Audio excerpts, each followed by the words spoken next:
জানার মাঝিও বেলাই রে তুমি তাই তো দে বললে ভগবেন বলে কেঙ্গরের কনা মিডিয়ে দিব আয় আসি আর বনি 4টা বাজে বলে দর্জি আরো 2-3 দিন আগে বলে চুরি হই দরিদ্র ন পারে তো খালি সৌদিয়ের দর্জি বলে আবু মুন্সির সাদতুন তো দর্জি আর বনি 4টা বাজে আর করোড়ে আই ফোন গজ্জি আর আই আসি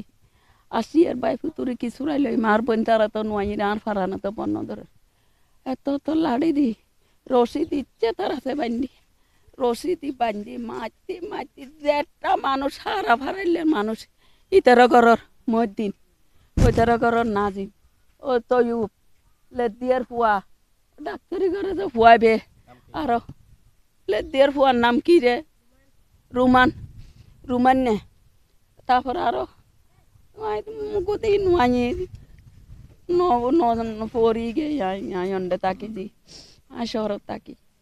তৈরি আইয়ারে থাকি আর বাইফু তাকি নি ফানি কুচি আর বইনুর কইটি বোন আর বাইফু তো মরে যাবো গই এখন খেং করিবি হজা আর সমাজের বাইর করে দিব তোর বাবু আর তো সমাজ একদিন আর তার বাইফু তোর দরকার সুরে বের করিলি গুণরি দিম আর তার বাইফু হজা পাইতো না হজি না রে বোন এটা গুস্ত ফাড়ি নিলি গে গুস্ত ফাড়ি নিলি গে যার বাইফু তারপর আই আসি আর দেখি আর হজা বুকিনি ফানি দিতে কিনে ফানি দিতে ওই লেদিয়ার ফুয়াবে হজা ফানি দিম এত বড় গেবে দি এক পারি আর বাইফু তেলে গড়ি গেইও গই আর কি বানি খাইবো আগজ দিয়েছো নাচনারি রাজর পিছে লোকিনি বানি দি আর হজা তোমার সহদি মেত্রে তোমার সহদি তুমি সর তোমার কি অধিকার আর কিছু অধিকার নতা কিনে আর বাইফু তুল্লাই কিও নমাতি তাকি তারে না কন্যা অনরা তো বিয়া কিনাছে বাইফুট ডাইফুট অনরা নমাতি তাকি তারিবেন না আরে বুঝে রে ও আল্লাহ ফজর তুললো তিক লাই তুই 3টা তুললো তিক মারাত যে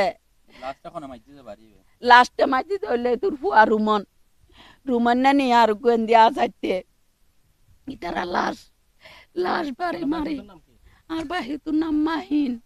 ও জগৎ জুড়ে সিনে শিক্ষক চুরি করছি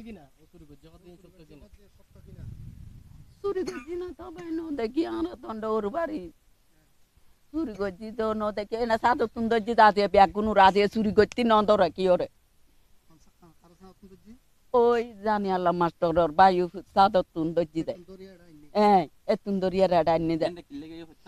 হইন পারিবা আই তো ওই অন্যে ওর বাড়ি আর বনি ফোন করছি আর আসি দি হজে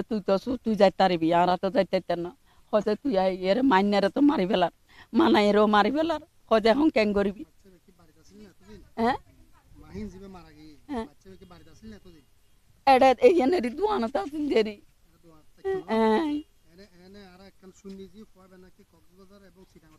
আগে গেছি না এত শরৎ বুঝছো না এত আর শরৎ আর কাছে আছি এটা আরা চলে আসছিল দেখিতে রলে আসি আসি খবর 2 বছর না এটা আছিল দোয়ান করতে বেগুন নয় বাড়ি ফুয়া বেগুন রং মারা হচ্ছে টিপি কিনে দি দুয়াইছে টিপি লোতে কিনে দিয়ে বাড়ির ফুয়া বেগুনে 8 টাকা না দোয়ানি আনো তার ভাই নাই নাগে গেছে না এখন এখন বর্তমান কোনো কইছে লেমিচা কথা কোনো কইছে বেগুন চা খাই আর ভাই পুতুর লগে কোনো কইছে এত বড় মিছা কথা আরা চলি আসছি আর ভাই পুতো চলি আসছি পাশের ঘর থেকে না পাশের ঘরের বিস্তারিত বলতে আমি তো ঘুমছিলাম ঘুম থাকা অবস্থায় দেখি যে এখানে মানে চিল্লা আর কি যে ওদিকে সুর ঢুকছে মানে সুর ধরা পড়ছে এরপরে উঠছি ওঠার পরে আমরা এই যে কলাপসিবল গেট খুলে দেখতেছি ওই সময় ধরেন একদম ওই যে ওই বাড়ির লাস্ট মাথা আর কি ওই লাস্ট মাথা যাই দেখতেছি একদম পুরো বাড়ি মানে পুরো বাড়ির লোকজন এসে ওদেরকে ওই পশ্চিম দিকে নিয়ে গেছে এরপর আমি ওইখান থেকে আবার ব্যাগ দিছি চলে আসছি ঘরে এরপর ধরুন আবার ঘুমাইছি নামাজ পড়া তো সকাল ঘুম থেকে উঠে দেখি যে শুনতেছি ঘটনা মানে যেটা এখন একজন মারা গেছে ও মানে এরপরে পুলিশ আসার পরে এদেরকে বাকি 2জনকে নিয়ে গেছে এই এমনি এই বাড়িতে আসছে কিনা আপনারা জানেন? এই বাড়িতে বলতে এই বাড়িতে না, পাশের বাড়ি থেকে ওরা আরো মানে যে মারা গেছে ওর পাশে আরো 2 জন ছিল, ওর সাথে আরো 2 জন ছিল। হ্যাঁ, ওদেরকে দেখতেছি যখন নিয়ে যাচ্ছিল আর কি, তখন অনেক লোকজন মানে ধরছে, ধরার পরে ওদিকে নিয়ে গেছে। এই যে বাড়ি থেকে ধরে নিয়ে গেছে সেই বাড়ি থেকে অন্তর চলে ওনার নাম কি? আমার নাম, আসসালামু আলাইকুম, আমার নাম হচ্ছে মুবারক হোসেন। কি করছে বলেন তো ওখানে? ওখানে রাতে 3টার দিকে এই আমাদের বাড়ি থেকে দূর আছে সত্ত্বেও কিন্তু আমরা ঘুম থেকে আমরা জানি নাই কী হয়েছে, এটাই তো। আপনাদের থেকে কিছু নিছে কিনা? না, কিছু নেই, আমাদের ঘরে ঢুকে নাই, নেয় নাই। আমরা আসলে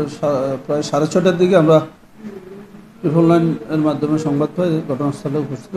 উপস্থিত হয়ে জানতে পারি যে এই একই এজের, প্রায় সেম এজ, আপনার 15 বছর 15-16 এরকম 3টা ছেলে, ওই লোকাল ওই এলাকারই এরা।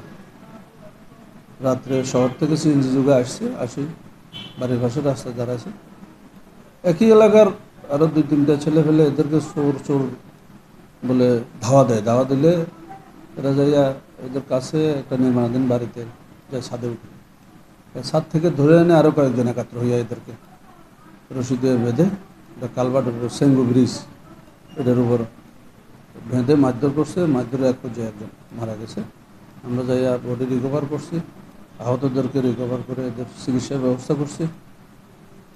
ঘটনার সাথে জড়িতদের সম্পর্কে বেশ কিছু তথ্য পাইছি। আমরা ওদেরকে গ্রেপ্তার অভিযান আমাদের অব্যাহত আছে। প্রয়োজনীয় আইনানুগ ব্যবস্থা নেওয়া হবে এবং সর্বোচ্চ আইনানুগ ব্যবস্থা নেওয়ার জন্য আমার ঊর্ধ্বতন কর্তৃপক্ষ আমাকে নির্দেশ দিয়েছেন। আমরা সেভাবে কাজ করতেছি।